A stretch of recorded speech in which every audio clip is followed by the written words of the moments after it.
Every year I attend a fundraiser for Nordia House, a nonprofit that celebrates Nordic culture and tradition. The fundraiser includes a gala dinner and auction. Each year I watched as they auctioned off a 6-day safari for two at Zulu Nyala in South Africa. Each year I tried to find someone interested in going with me. For 2 years my daughter Adrian resisted, until finally last spring she agreed she would take the trip with me if I got this item in the auction, and that's how our adventure began. Knowing that we would be exhausted after traveling 27 hours to get to Johannesburg, we booked a hotel near the airport. We arrived in Johannesburg at 7:40 on Tuesday evening and went straight to the hotel and to bed. The hotel was nice, and the next morning included an English breakfast and cereals, milk, coffee, and juices. Adrian found an interesting bug on the side of the building and took a picture, first trying her cell phone, which didn't produce a very good result, and then trying mine, which did.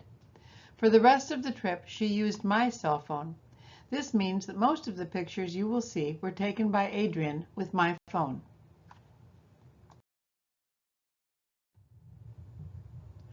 Johannesburg has a 30% unemployment rate and subsequently a high crime rate. There are visitor warnings posted by the U.S. government. We only had one full day in Johannesburg, Wednesday. We knew we'd be tired, and we didn't know the city, so it seemed reasonable to simply put ourselves in the hands of a small van tour so that we could see the highlights of Johannesburg before flying out the next day for the safari. There were 4 passengers in the van. The driver was very knowledgeable and willing to share his experiences as a black man in South Africa before and after the end of apartheid.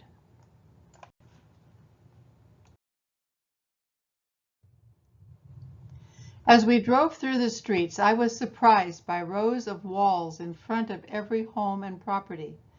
It was a little depressing not to be able to see the houses or yards because of 10-foot concrete walls, one after the other.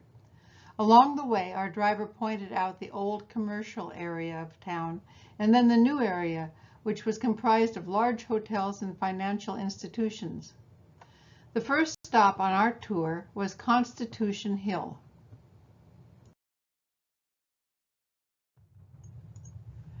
Constitution Hill is a former prison complex turned living museum and UNESCO World Heritage Site. It houses the contemporary Constitutional Court of South Africa, constructed between 2001 and 2003 and inaugurated in 2004. In addition, Constitution Hill is the site of the historic Women's Jail, No. 4 Prison, and the Old Fort, where Nelson Mandela and Mahatma Gandhi were imprisoned at different times. This picture in the entry of the historic area includes a quote from Nelson Mandela. "It is said that no one truly knows a nation until one has been inside its jails. A nation should not be judged by how it treats its highest citizens, but its lowest ones, and South Africa treated its imprisoned citizens like animals."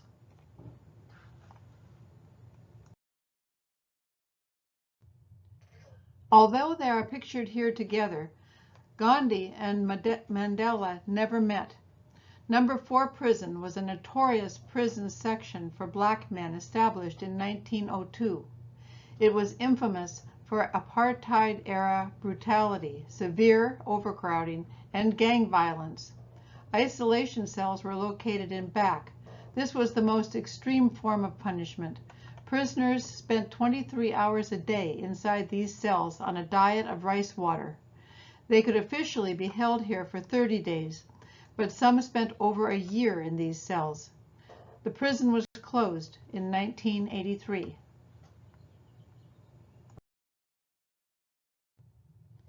In No. 4 Prison, the communal rooms had no windows and were built to hold 30 people with one latrine. During apartheid, they commonly held between 60 and 70 prisoners, and sometimes up to 80 or to 200 in a single room. Besides gang intimidation, life was rendered almost unbearable by prison authorities who subjected inmates to indignities both numerous and extreme. In South Africa, there were three classes of citizens: white, colored, and Asians, and Africans, blacks. Food was rationed according to racial groups, with African men receiving the smallest and least nutritious portions. The practice of tausa was also conducted, which saw naked prisoners jump into the air, clap their hands, and land in such a way that warders could inspect their anuses for hidden items.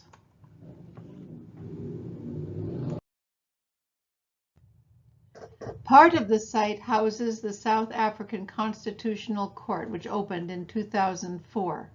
It was built from the rubble of the old prison. The goal was to turn a place of oppression into a beacon of justice and hope. The flame of democracy was lit on the 15th anniversary of the signing of the Constitution. Our driver was proud that they had succeeded for 30 years and that things were improving. He was very optimistic about the future, although concerned about the corruption and graft in the government.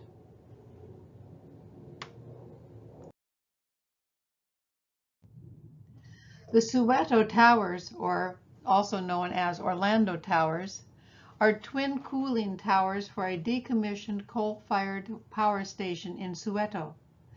They've been converted into an iconic adventure site and urban landmark. Famous for vibrant murals repainted every 2 years, they offer bungee jumping, viewing decks, a restaurant, and paintball.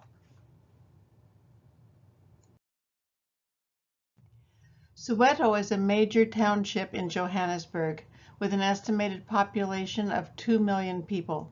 The population is 98% Black African. This picture shows the various housing available.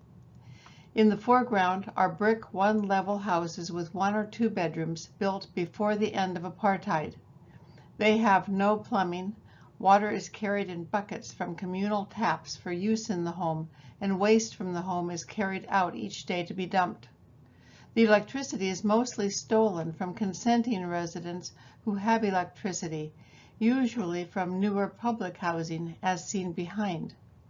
These public projects, built after apartheid ended, were built with utilities, bathrooms, etc. Between the two are a few of the shacks that still exist in much of Soweto. Our driver was quick to point out the improvement and lament that corruption has slowed the building of the public housing. Soweto is mostly composed of old matchbox houses, or 4-room houses built by the government to provide cheap accommodation for black workers during apartheid. However, there are a few smaller areas where new middle-class and prosperous Sowetans have built houses that are similar in stature to those in some of the more affluent suburbs. Many people who still live in matchbox houses have improved and expanded their homes, and the City Council has enabled the planting of more trees and the improving of parks and green spaces in the area.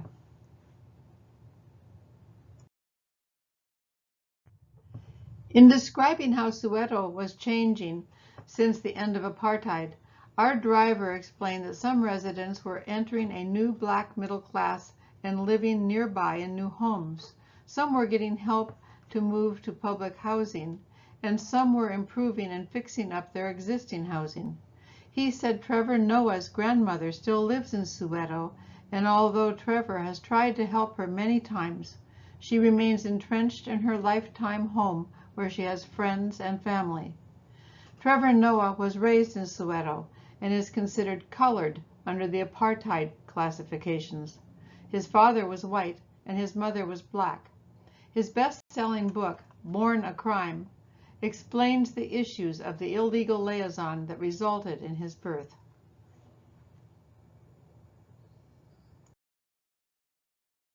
On the right, you see a Soweto street in a tin house neighborhood. The young girl coming toward us is in school uniform.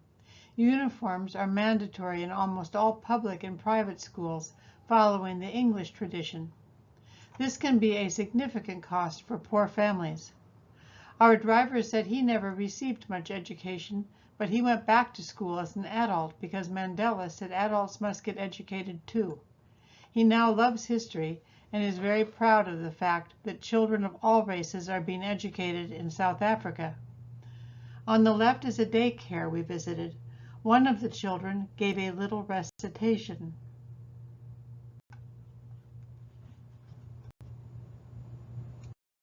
"12-year-old Hector Peterson was one of the first children killed in the 1976 Soweto uprising.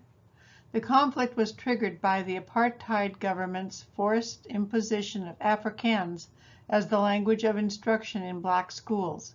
Students viewed this as a deliberate attempt to enforce white supremacy and restrict their educational growth. Many blacks did not understand Afrikaans and would be impacted by the new law. The change would force the students to focus on understanding a new language instead of the subject material.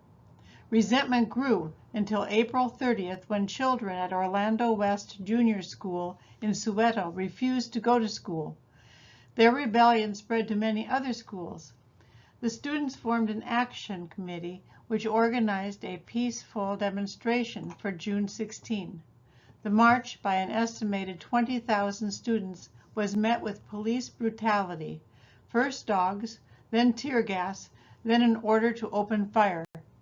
An estimated 176 children were killed, including Hector Peterson, which turned the protest into a national uprising against the government.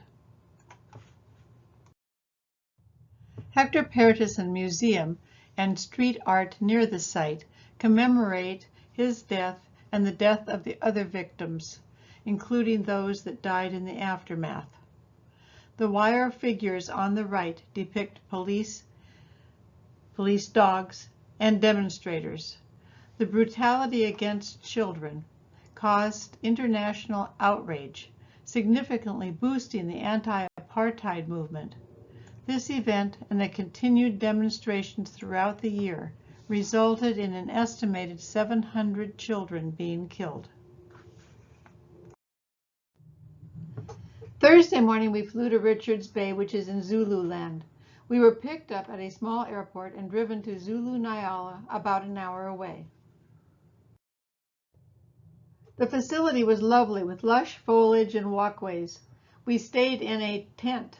Adrian says I need to use air quotes when I say tent. It really was more like a nice unit with some tent-like features. It is pictured above. The bathroom was completely tiled, and there was electricity, water, air conditioning, etc. Notice the lovely moth-like creature Adrian found one morning, bottom left. We'd never seen one like it.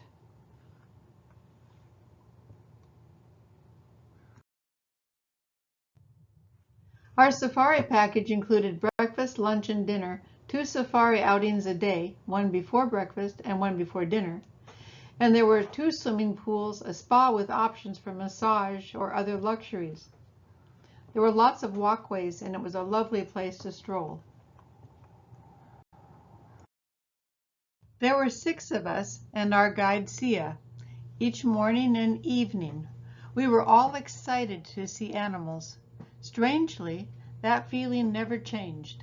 Sia was great at finding and pointing out animals and other interesting features. We spoke in low voices, and we kept a lookout.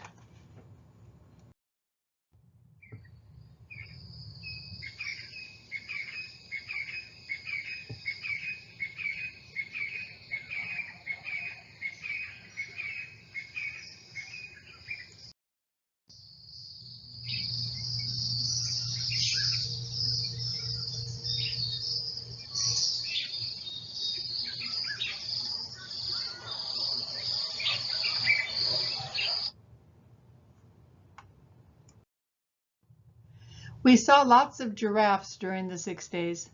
One day, when we were hunting lions, we came upon a giraffe that was behaving strangely. It looked at us, but it kept looking over toward a nearby bush. Our guide thought that there might be a lion near. We circled slowly around the bush and found a dead baby giraffe. There were no obvious signs that it had been killed by a predator. The guide told us the mother was grieving and might do so for days. Late in the day, we returned to the spot to find another giraffe there who seemed to be trying to coax the mother away. It would walk away, then look back, waiting for the mother to follow. Slowly, she did follow the other giraffe away from the scene. It's the way of nature, but it left us all feeling sad for the giraffe's pain. We were amazed how well the zoom on my cell phone worked. Of course, we usually didn't get too close to the animals, so the zoom was very helpful at getting a good picture. But sometimes we would be within 20 feet or so before the animal would move away. Sometimes we wondered who was watching who. It seemed that the animals were just about as interested in us as we were in them. We were very excited the first day we saw an elephant. Several days later, we came across 2 of the elephants, and one of them was rather aggressive and began moving in a determined way toward the vehicle. Sia backed up, and the elephant stopped to eat some more leaves. Then it turned and came at us again. Sia tried to start the Jeep, but the motor wouldn't turn over. With the elephant getting nearer, we were getting pretty nervous until we realized Sia was playing with us. In plenty of time, he started the Jeep and reversed down the dirt road, leaving lots of distance between us and the testy elephant.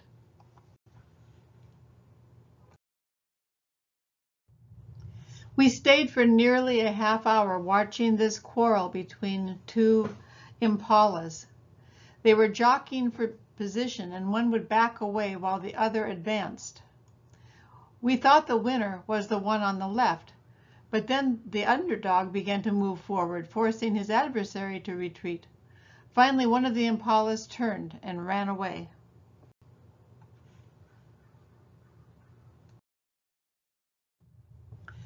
Zulu Nyala did not have lions on its preserve.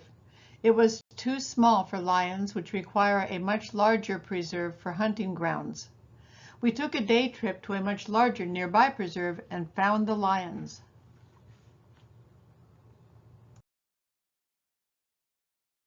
Across a watering hole, we spotted a mother lion and her 2 cubs resting on a shady bank. We were far enough away that they weren't concerned. We were probably 30 feet from this resting lion. We had approached slowly and spoke in whispers. We were instructed to keep everything, hands, arms, legs, cameras, inside the vehicle. The animals see a shape. If it's familiar, they realize that it's not threatening. Any change in the shape may trigger a protective response, something you don't want from a lion.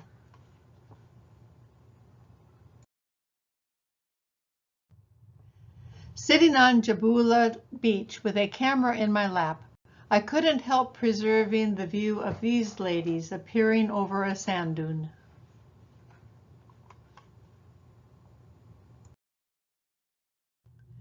Unlike our beaches at home, Jabula Beach was full of potential hazards. We got our feet wet in the Indian Ocean and wiggled our toes in the sand on the African continent.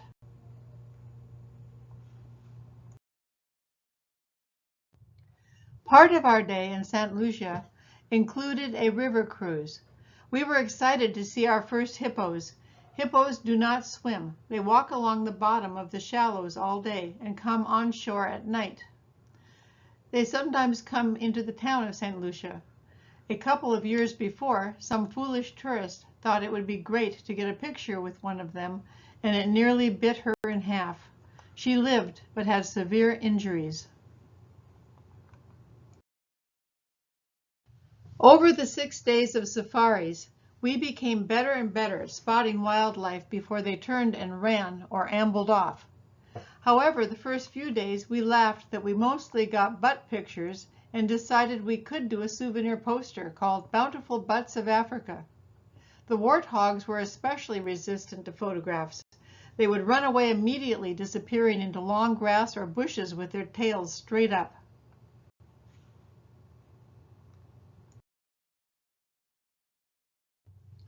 Finally, we got warthog pictures. Notice how they kneel to eat.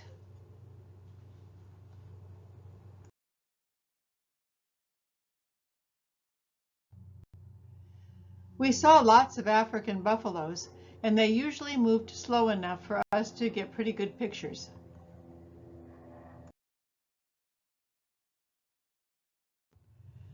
Rhinos are endangered by highly trained and dangerous poachers who carry weapons.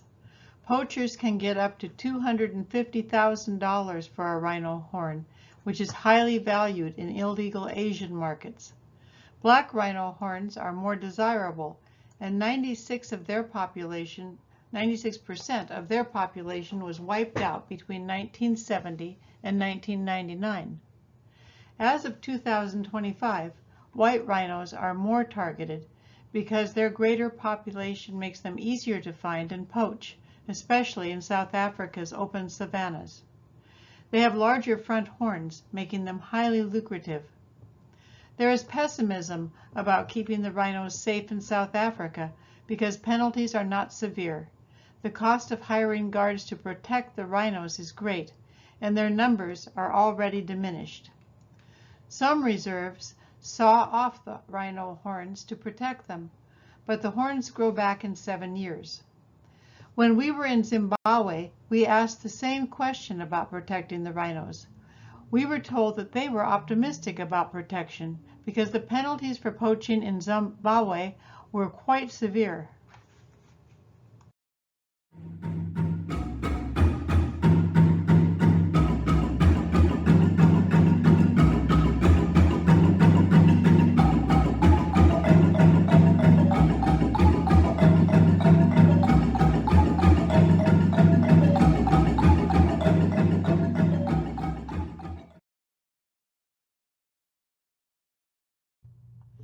This Zulu chief showed us a genetic defect found in Zulu men. They have 6 fingers. The smallest finger has no bone. He walked us through the cultural village, showing us traditions, lifestyle, explaining history of the Zulus, and talked about modern life. He had great admiration for Mandela, who was from a different tribe, but who had come to the Zulus and asked them to work for peace. Some of the Zulus were resistant to the message, but eventually they agreed to support Mandela in building a unified South Africa. He was proud that Zulu children go to school as required by law. Sometimes they must walk a long way. Sometimes they must cross a creek or river. When they do, they carry a waterproof container with their school uniform in it. We tried some of the Zulu skills, including carrying items on our heads, and I think we're going to need some more practice.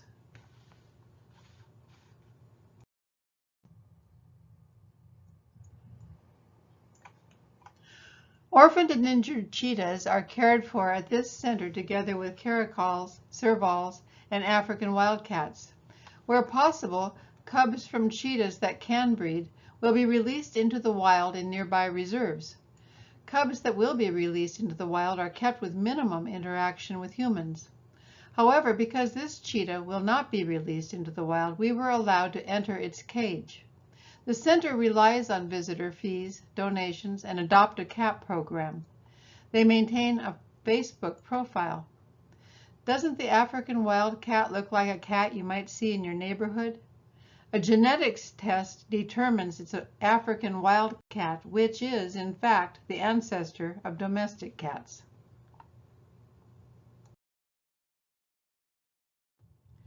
Long-tailed paradise whydot males grow tails up to 3 times their body length, primarily to attract mates and establish dominance during the breeding season.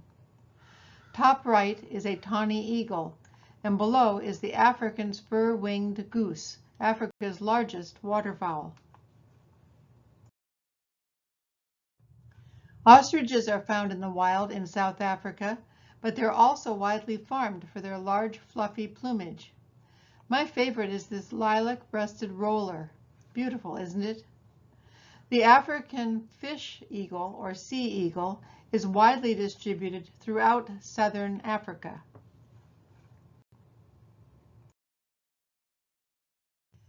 We saw several red-billed spurfowl, In the middle is a Burchell's Kutschko. It's a species of cuckoo. Listen to its bubbling call.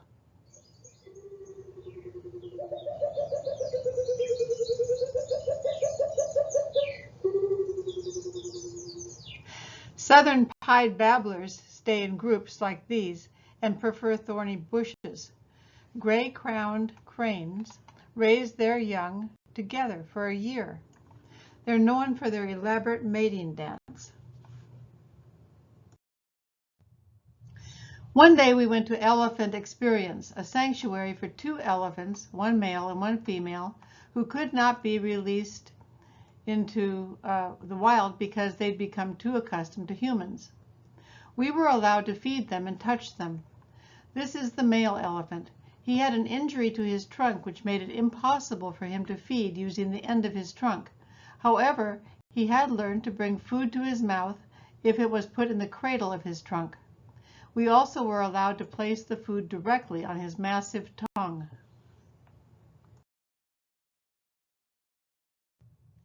Even fairly tame elephants are pretty intimidating. I'm putting the food on the cradle of the male elephant's trunk. The female elephant would take food directly into her trunk. We kept shoveling in handfuls of food pellets, but she wouldn't withdraw her trunk until she was satisfied we had put enough in. We were able to touch the elephants, including behind their ears. That area is surprisingly soft. They flap their ears to cool their bodies.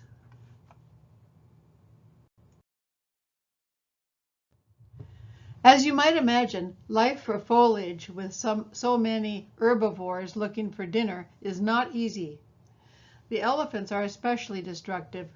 They knock down and trample bushes and trees. They eat the bark around the tree and the tree dies. They knock them down and chew on the roots for medicinal reasons and during the dry season. Because of this, many reserves limit the number of elephants. These white-barked trees are fever trees.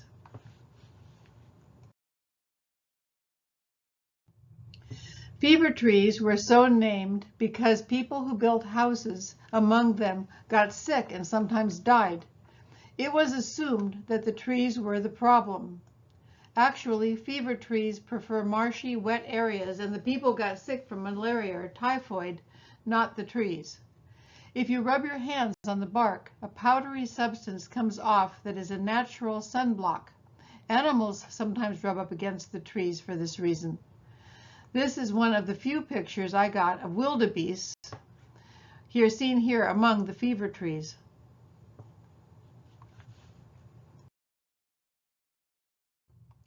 Acacia trees protect themselves from animals through a symbiotic relationship with ants, which swarm herbivores like elephants and giraffes.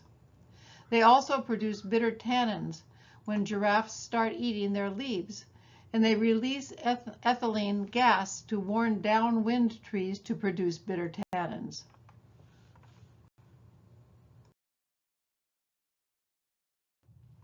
We saw many termite mounds like the one on the left. Sia, our guide, explained that this one had been taken over by a warthog family. If the family left it unguarded, some other animal would come and claim it. So usually one warthog stayed behind to guard the home. One day we came upon a large deposit of rhino poop, and Sia explained that the male rhino will poop and then urinate around it in order to attract females.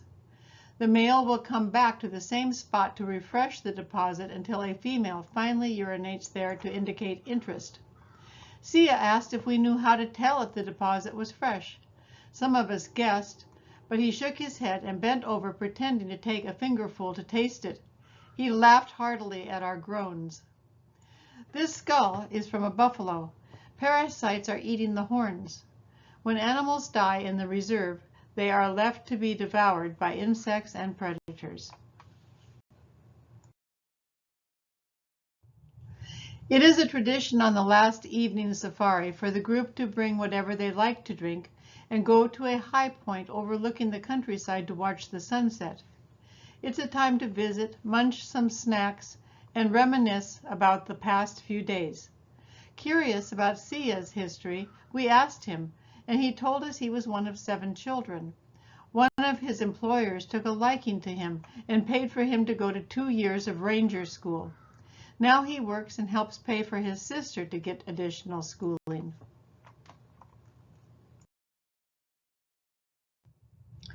Adrian and I were amused by the restroom signs at this rest area.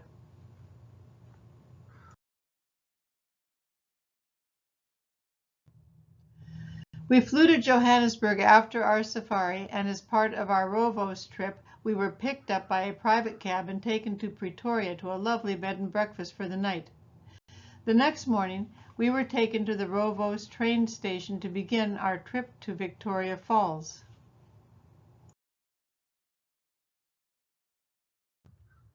At the door of the Rovos station, a lady took our names, tagged our bags, and asked us to wait in the station. Our bags would be delivered to our coach. The station wasn't like any train station I had been in. There were little tea sandwiches and pastries, coffee, tea, water, lemonade, and bowls of candies. Shortly after arriving, we were personally greeted by Rohan Voss, the owner and founder of the Rovos line.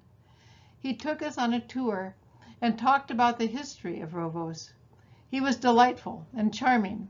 He had no railroad experience when he started and had ups and downs during the many years that he developed the company. It was clearly a passion for him. In the beginning, he trained workers to do the woodwork for the refurbished railroad cars. Now he has 521 employees.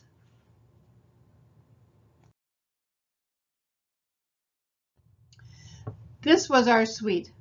It included an ensuite bathroom with shower. Have you ever seen such an elegant toilet? When we went to breakfast, the room would be made up for the day. When we went to dinner, the bed would be turned down and a coffee service set on the desk in case we wanted tea or coffee after dinner. At one point, Adrian wondered if people riding the train would know what the beds were for if someone didn't come in and turn them down.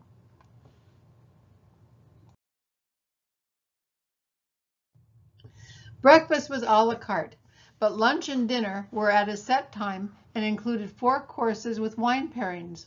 Portions were fairly small, but we still got into the habit of ordering only 1/2 of the main course. There would be wine with the appetizer and main course, another wine with the cheese and fruit plate, and a dessert wine or liqueur with the dessert. The food was delicious. We had packed easy-to-fold and fairly wrinkle-free outfits for the 3 dinner nights, and of course we had brought our jewels. Dinner was at 7:30. An employee walked through the cars playing a short tune on a xylophone to let us know it was time for lunch or dinner.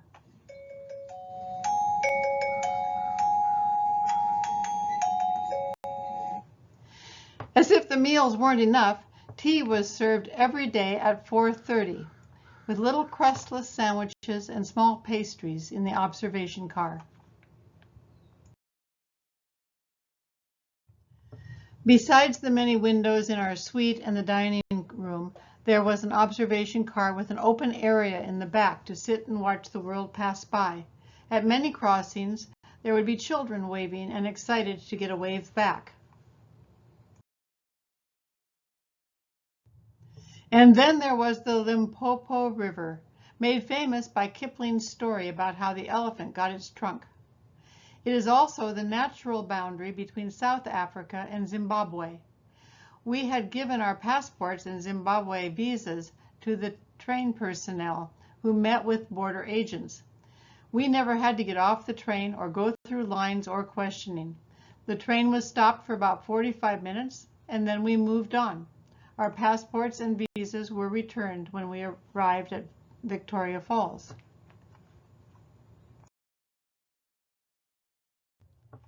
The row of mist is Victoria Falls. When we arrived, we were greeted by dancers at the station.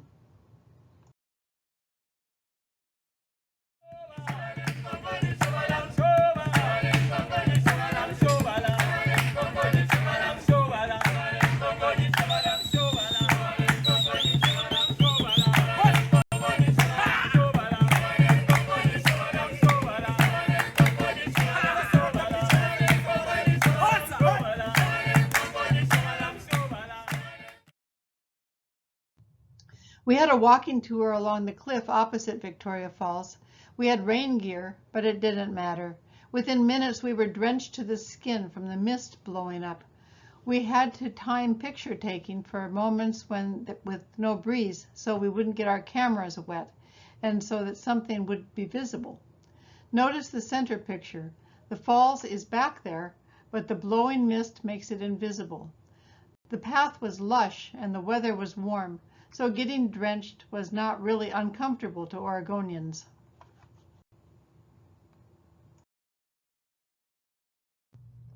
Victoria Falls is classified as the largest falls based on its combined width of 5,604 feet and height of 354 feet, resulting in the world's largest sheet of falling water.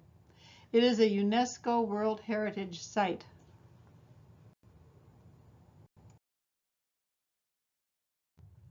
Thinking we would get better pictures from above, we decided to take a 15-minute helicopter ride. The ride was exciting, but our pictures were not. The gorge that the falls seem to empty into is narrow, and it was hard to get in front of the falls. The middle picture is the top of the falls and the mist rising from it. You can see the Zambezi River falling over the side of the gorge.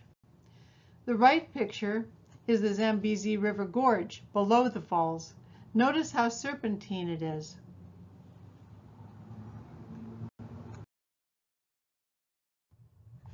Our last scheduled event was an evening cruise on the Zambezi River above the falls.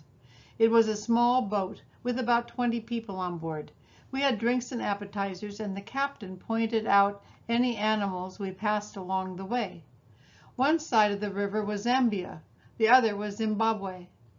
The cruise was worth it, if only for this picture Adrian got of a hippo warning us to move away.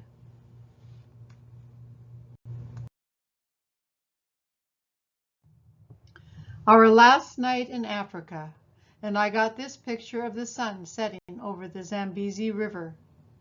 In the morning, we would start the long journey home.